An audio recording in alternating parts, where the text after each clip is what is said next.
Vlogmas Day 24! Guys, iba yung outfit ko sa actual video kasi late ko na to na-film. But today is the 24th of December and this is our last box. Mabigat. Ito yung last box natin, guys. Wala siya masyadong tunog kasi full siya. So, we'll see what's inside. 24! Palette. Alams na. Ah? Kasyang-kasya, ah? Ooh! Pony effect! Lip palette. Customizing lip palette. Pwede mo i-customize. Color. So, it has... Ooh! Interesting! Ganda ng packaging, oh. Oh. Oh, okay. Looks like that. It comes with a... Oops. Pang mix ito. Tapos the other end is a brush, lip brush. Bongga. Tapos parang dito mo siya imimix, oh. I think. Or dito. Hindi ko sure. Gawa-gawa ka ng sarili mong kulay. Bongga! In fairness, pony effect. Sa lahat pala na nagtatanong, I got this from Yes Style, guys. They sent it to me. I will leave the link of Yes Style below if interesado kayo to get one next year. I'm not sure kung meron sila next year, but I had so much fun doing this. Really good.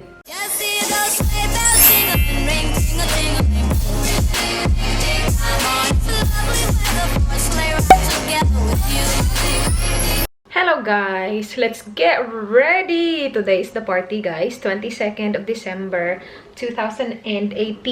My gosh, matatapos na yung taon. As in, no, ang bilis ng panahon. Grabe talaga. As in, sobrang bilis. Anyway, mag-get ready tayo, guys. Yung dress ko makikita nyo mamaya or nakita nyo na sa thumbnails. Kung matagal na kayo nanonood, alam nyo na hindi ako nag-eyeshadow talaga. And I'm not gonna change that this time. Alam ko tonight's gonna be a long night and I don't wanna worry about like eyeshadow or stuff like that. Magpa-foundation ako though. Minsan lang din ako nagpa-foundation, pero today, I will wear foundation and I will be wearing my trusty foundation, the Estee Lauder Double Wear Stay in Place Makeup. This one is in the shade 4N1 Shell Beige. Yan yung shade ko. This is very like realistic get ready with me, guys. Walang mga, you know, extra lighting. Yung ano lang talaga atin. Anong tawag mo dito? Mr. Sun. Natural lighting lang tayo ngayon. Ito, sobrang gulo dito. Pasensya na. Pero I will use this. Hindi ko pa siya nagamit. This is from Morphe, yung sponge nila. Yan ko lang, guys. Idam ko lang sandali. Itong sponge na to, gustong-gusto ni James Charles at saka ni not Kathleen Lights. Sino yung isa? Jaclyn Hill, diba? Pero hindi siya kasing soft ng ano, guys, ng beauty blender. Kasi itong beauty blender, kapag nabasa mo na siya, damp na siya, soft siya. Ito, medyo hindi kasing soft. Okay lang naman siya. Soft pa din, pero hindi kasing soft. First time ko siya gagamitin, so we'll see. Oh, shoot! Primer! Wait, mag-primer lang ako, guys. Yung nasa mukha ko ngayon is ano lang, moisturizer. Yung galing Purito. Gagamitin nating primer is yung tigasin din natin na primer. Yung Hourglass Veil Mineral Primer. Magsisimula ang party 6 ng gabi. Parang dun kami matutulog kasi magiinuman kami. Malalasing tayo nito. Okay, pa-foundation na tayo. Sa mga matagal na nanonood dyan, alam nyo na hindi ako umiinom. Sobrang minsan lang ako nag-high kay alcohol. I know parang madalas kaming parang nagmumuskato, pero muskato, guys, parang walang alcohol lang yan. Meron siya alcohol pero parang wala lang. Doon nga na, ano na ako, medyo natatamaan na ako. Kaya hindi ko masyadong siniseryoso yung alcohol kasi nabilis ko tamaan. Konting kalabit lang niya sa akin ni alcohol, wala na. Hello, buang na race na. Parang okay naman siya. Hindi maintindihan. Ay, gusto ko to. Itong flat. Gusto ko yung flat. Nagluto pala kami kanina. Nang dadalhin namin kinalay. Sa Kinalayra pala kami pupunta, guys. And tapos na yun maluto. Ano na? Bilis lang. Bilis lang namin ni Dan. Tinulungan kasi ako ni Dan. Kaya napapabilis ang buhay. For my concealer, gagamitin ko yung aking maaasahang concealer. Sorry, sa lighting. NARS na Radiant Creamy Concealer. Radiant Creamy Concealer. Shade ko medium to ginger. Sobrang gustong-gusto ko tong concealer na to kasi nakaka-cover naman siya pero hindi siya parang sobrang kapal tingnan. Very natural looking lang niya. And because bet ko yung pag-ano niya dito, ito yung gagamitin ko. Uy, in fairness, maganda siya sa concealer. Ang ganda niya tingnan, in fairness sa kanya. Maganda siya mag-apply. Yung gagamitin ko is yung Airspun na powder. So, ganito lang. Ilalagay lang natin siya. Tapos, blend agad-agad. Charming. Pag ganun talaga ako dito sa akin, Hindi ko alam kung bakit ko to ginagawa tong ganito. First time ko to gawin. Ay, naku, Race. I-blend ko na yan agad. Gamitin natin yung brush ni Ann Klutz. Ito yung isa sa pinaka-paborito kong brush from Ann Klutz. Yan. Kasi ang galing niya pang powder, guys. Diba, blendin ko agad. Hindi ako nagbe-bake nga. Next is bronzer. Char! Bronzer talaga, besh. Marunong ka ba? Yung totoo, marunong ka ba mag-bronzer? Gamitin natin to kasi malinis siya. This is from Wet n Wild. Kung naaalala ko ng maayos, bigay sa akin to ni Nice. YouTuber din siya. Bisaya. Naka-base siya sa US of A. Char-char. Kaya akong bronzer. Oh. Char. Guys, am I bronze or am I bronze? Dito din sa noo. Ito yung importante. Because your 5 head needs help, Rise. Meron talaga akong scar dito, guys, oh. Kita nyo ba? Hindi nyo kita. Ano siya sa chicken pox. Ayan. Hindi naman natin i-over yung bronzer natin. Ganyan lang. Yan. Tapos, pwede na tayong magkilay. So, sa kilay ko, I have been using this Hourglass na Arch Brow Sculpting Pencil. Shade niya blonde. Hindi naman ako blonde. Pero, yung ginagamit ko kasi before this is yung NYX na eyebrow cake powder. Yung gitna na kulay. And that one is too dark na. So, ito lang yung gamit ko, yung blonde filler. Kapag kasi mga ganito guys, na mga party-party, laging napapakapal yung brows ko. So, much better na gumamit ka ng lighter na brow pencil or brow powder. Kasi kapag napakapal, at least hindi siya as in sobrang murag nangisog yung mga kilay ba? Anong Tagalog nun? Parang naglalaban yung kilay mo. Hindi ko alam kung tama yung pagkakatranslate ko. Kasi ito kahit na ilang swipe na ako, hindi pa din siya like sobrang kapal. So very natural looking niya. I like. Ayan guys, see? And yung inner corner, anuhin ko lang siya. I-blend ko lang siya ng very, very light lang gamit yung spoolie. Isiset natin siya gamit yung aking Benefit Gimme Brow. Asan yung bago natin? Yep, ito. This one, shade number 4 siya. So, I think, yeah, it is darker than what I have on. So, very lightly, ano lang natin siya dyan. So, at least makoat lang yung brows ba para hindi naman mahulas agad-agad. Yan. In fairness, gusto ko yung aking brows. Mascara tayo, guys. So, i-curl ko lang yung mascara ko. I mean, lashes. Kasi hindi tayo mag-eyeshadow. Daanin natin sa eyelashes. So, papahabain natin ng bongga yung eyelashes. Sobrang gustong-gusto ko to. Voluminous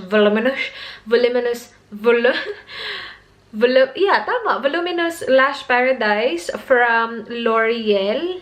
Gandang-ganda ako dito, guys. Sobrang bet na bet ko siya. As in, nakaka-add talaga siya ng length at saka volume, pero hindi siya spidery looking, which I love so much. So, tingnan nyo, guys, kung i-compare yung yan sa dito. Walang laban yung kabila. See?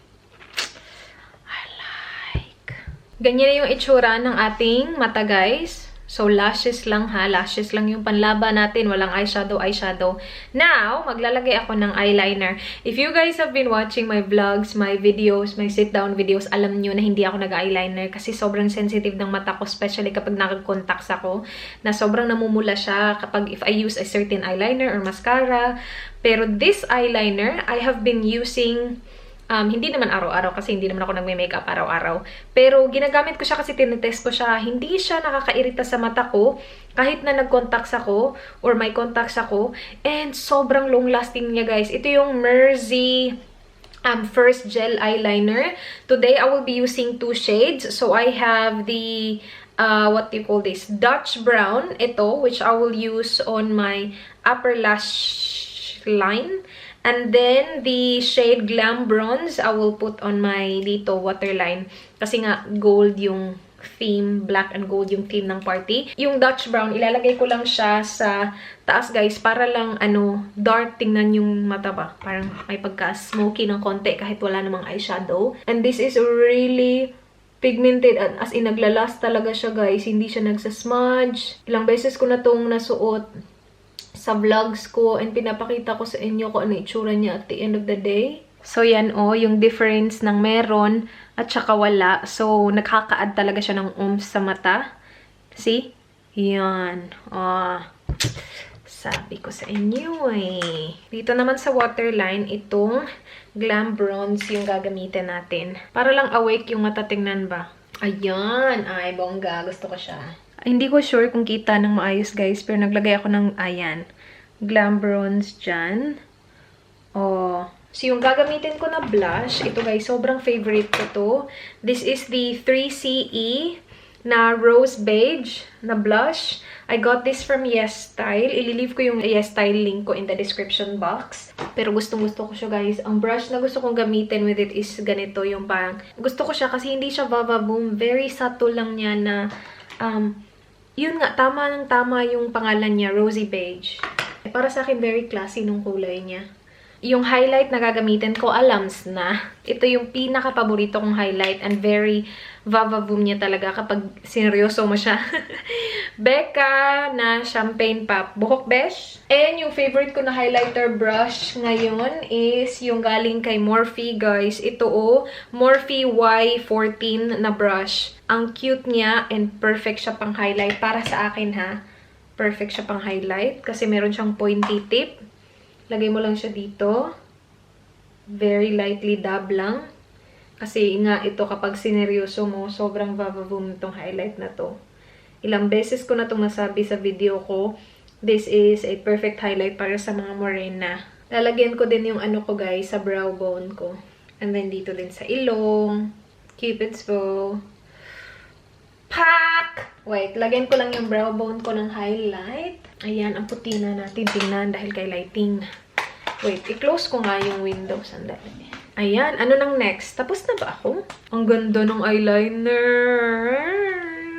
Feel na feel. Okay. I-set ko siya gamit yung Continuous Setting Mist ng Morphe. Gustong-gusto ko yung mist nito. As in, grabe. Parang wala lang talaga siya. Parang lang siyang hangin.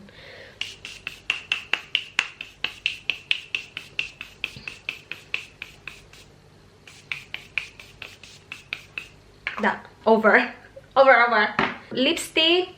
Maya-maya na yan, guys. Pero buhok tayo. Medyo natagalan tayo doon ng konti, guys. Yung nilagay ko na extension, isang line lang. Tapos yung 3 clips lang. Lalagay ko sana yung 4 na clips. Kaya lang, ang liit ng ulo ko, guys. As in, ito talaga yung pang-4. Lumalagpas talaga siya sa tenga. So, napaka-obvious niya. So, yung ginamit ko yung 3 clips. Tapos, nandito lang siya sa baba. Ganyan. And, kinat ko din yung, pasensya na sa cleavage. Kinat ko yung, extension para ka-same, lang siya ba, length ng aking buhok.